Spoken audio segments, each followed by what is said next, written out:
Hey guys, Morgan here with Process 101. This is my second video on etymology. This will be an ongoing series, I at least hope. It's taken me a little longer to gather things. That's why you'll see I have a little notebook here, just for jotting down ideas and things that I need to keep in my head because, excuse me, I'm having some heartburn today. It's very hard to keep unlike a lot of my other videos, I kind of know what I'm saying. And not that I don't know what I'm saying here, but there's a lot of ideas and a lot to remember here. So I just jot down little notes to keep track of that. So if you see me referencing this, it's not I have every single thing written down. Clearly I couldn't have that on this little tablet, but just some high points that I need to make. First of all, I just want to talk about a few things really quick. Actually, just one thing before we get started. With the election coming up, I just want to talk about a little bit about the election and what's going on in my view.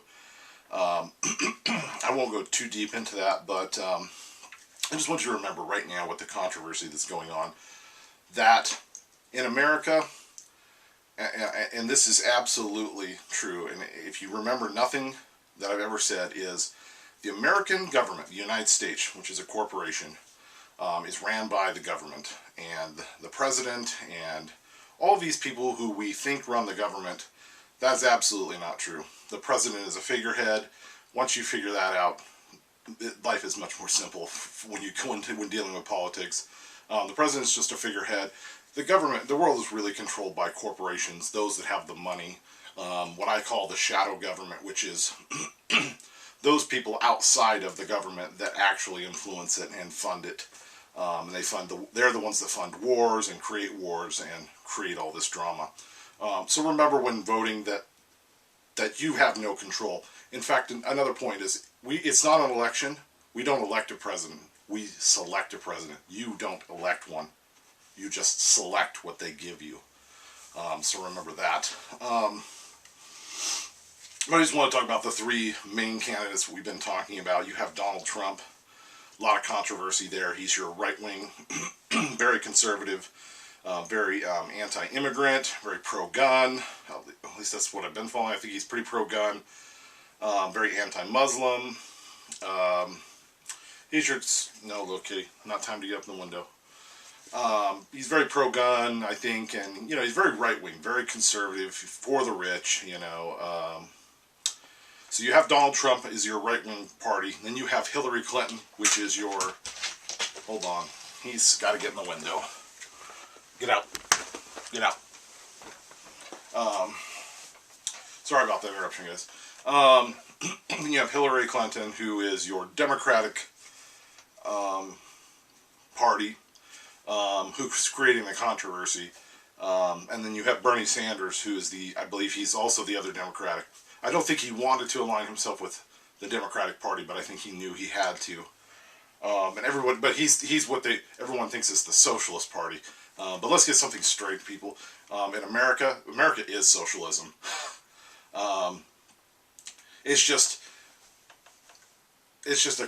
We have other things that mask that it's actually a socialist country. We are a socialist country. We just don't know it. And I'll get more into that. And this is very true if you go back and look at all elections, for the most part. And Donald Trump, I want to point out, Donald Trump is that one that you didn't see coming. He's like Ronald Reagan. Ronald Reagan was an actor. He came out of nowhere. He ended up becoming president. And sometimes those in control throw you for a loop, and they give you people like Donald Trump, who really don't have a political background. And that's done on purpose. Everything in America, if the government wants something done, it's done. If they wanted to win the war on drugs, believe me, they would win the war on drugs. But they don't want to. That's not the purpose of it. Believe me, they will. The American government's the most powerful government in the world, and they will get what they want. If they want something done, they'll get it. And believe me, everything they do for a purpose. And so going back to the three, it's Donald Trump is the all-American guy. He's going to play into those that want all of the wrong things, basically, for America. I guess in some aspects, probably some of the right things, but he's your right-wing conservative. Then Hillary Clinton is made to she's not going to win, but she's just there for the controversy. And then Bernie Sanders is someone like your Ralph Nader, who should have been president, but will never be that president. And Bernie Sanders is the right guy, but will never be that guy because he's being portrayed as a socialist, and that's absolutely not what he is. But he's giving you that hope. He's the hope. Hillary's the controversy, and Trump's the one that will win.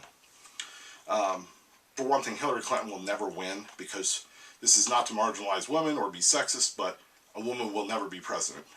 That will never happen. Old, rich white men will never allow that. It's just simply, I'm sorry, women out there, it's just never going to happen. It's just the way it is. And believe me, I'm not sexist. I'm not trying to be misogynistic or marginalize women or women's rights, but that's just the simple fact that they won't. So remember that when voting, that nothing you do really matters. This is all pre-planned out. They have these things are planned out for years, and that goes back to Social Security. Social Security. Socialism. The word is in Social Security. Social Security is socialism. You're all collectivistically giving money to the government to give to those, to spread the wealth. Exactly how communism and socialism works. You are part of a socialist company. It's a company. The United States is a company. You're paying in your dues. It's the same thing when we didn't socialize medicine. Everyone threw a fit when Obama socialized medicine.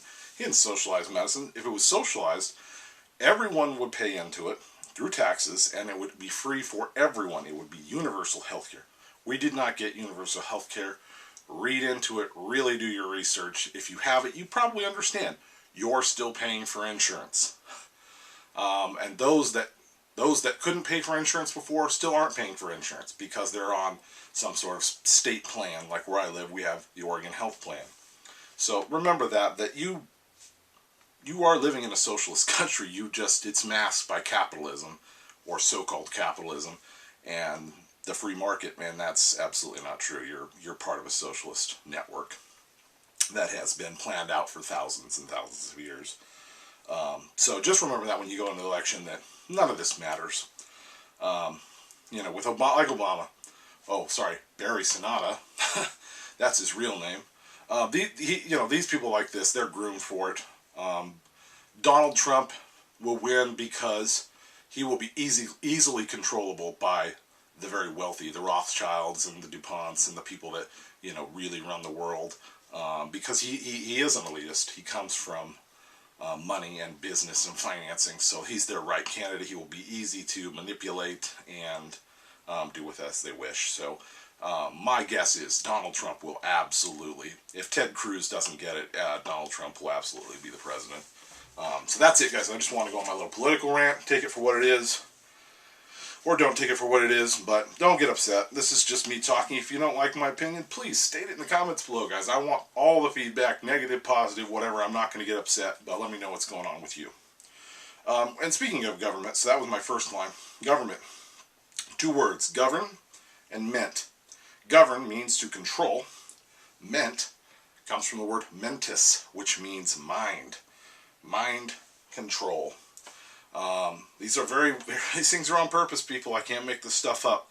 The government is controlling your mind. They're governing it. What you should think, what you should know. This is why schools have curriculums. You are only meant to know this knowledge. Esoteric knowledge or the occult is what you can't know. This is why you're only allowed to know so much, and I made this point of view. You can't go into the Vatican and go into their library and just read whatever you want. You're not allowed. That is esoteric or occult knowledge. Not for you. Not for the average Joe.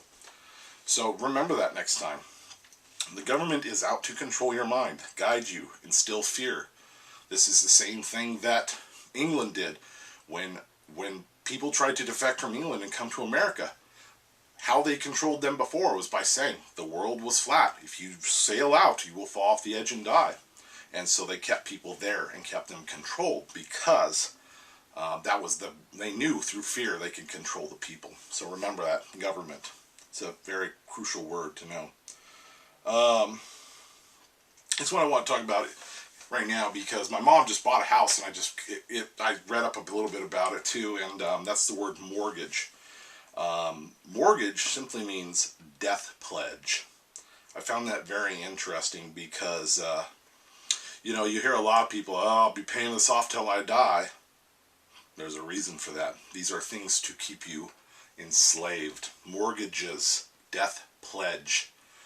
You are pledging this to take care of this, pay on this until you die. And I found that really, really interesting. Another word that I mentioned because I love philosophy, and I was like, I'm going to look up the word philosophy. I found it was interesting. Philosophy meant the love of wisdom. The love of wisdom. Been reading up about, I know it's funny, I'm an atheist, but I've been reading up a lot about the Bible, and particularly the Hebrew translation of the Bible. And I found it interesting that E-L, is the word for what they call God. And Elohim is gods. But our word God translates into gods, which in the Hebrew translation is gods. Not more than one. Not one God, gods. So when you read the Bible, it says God created the heaven and the earth. What it's actually translating into is gods created the heaven and the earth. Very, very, very important. When you're reading the Old Testament, anytime it's talking about God, it's talking about more than one God. It's like saying cars with the S, or dogs or cats. It's meaning more than one. So remember that. I will get more into this in the future. I definitely will have more on that. And that brings me to my other subject of where we get a lot of words when you have E-L, meaning God. That's the Hebrew translation of God. And that is where you get the word elder. So in a village, when someone gained enough knowledge from the gods, he would become an elder. And how he would do that is he would be elected by the other elders. It is also where we get the word elevator, to ascend, to be transcended, to go up. It's also where we get the word elite. And these are all very important. Remember, the word or that little phrase E-L is super important. It's Hebrew, it's ancient, and it means God, not gods. L-E, God. And that's why we elect presidents. Think about that stuff, guys. That's why those elders, the people who are in control, elect. You simply select a president. Don't forget that one, honestly. That's very, very important. Okay. And speaking of etymology, I just wanted to make this known as well, because I think it's one of those words we forget. The word spell, which means to cast magic energy with purpose. I put a spell on you. Spells. The word spell has very, very powerful meanings. And that's why it's so important to understand the words, the meanings, and the origin. Because these things are so important that you don't understand, and they don't want you to know this stuff. So remember that. And I also want to go back to when I was talking about river banks, liquid assets, currency. These are all based on what you call admiral maritime law. Look it up, people. Understand that most of your law, not most of your law, a lot of your words are based on water travel, sex, and gender. Those are what a lot of your words are based on. Sex and gender, oh man, don't even get me started. There's a lot of stuff to that. And I think that is why you are seeing more of this gender-neutral push in the world. This comes, not that this isn't necessarily a bad thing, I guess. I mean, I'm definitely behind the lesbian, gay, bisexual community. I have no problem with gay marriage. I'm not homophobic, but I do want you to understand that the gender separations is for a very good reason, people, because we have a lot of our words based on it. It's a lot of how our world works, and you really need to understand that that is super, super important. Gender and sexuality play a huge part of the human language. So really think about that. And when I was going back to companies and talking about you are a company, the United States of America is a company, and that is very important to understand too. And the word I want to bring up is corpse, which is basically corpse means a deceased company. So that's what happens when you die. Your company has dissolved. It's deceased, and so that's why when you have a headstone, the headstone is in all capitals, like a business. And that's why you have a will and testimony to divvy up those assets. And that goes into the same thing with marriage. It's a merger of two corporations. You get a marriage license. You get a birth certificate. That company is making a product. You're certifying that that is your product. Birth certificate. So that's very important as well when talking about etymology. And like I said, I wanted to go back to make sure you understand anything like this that deals with the government, like Social Security. That is a socialist thing.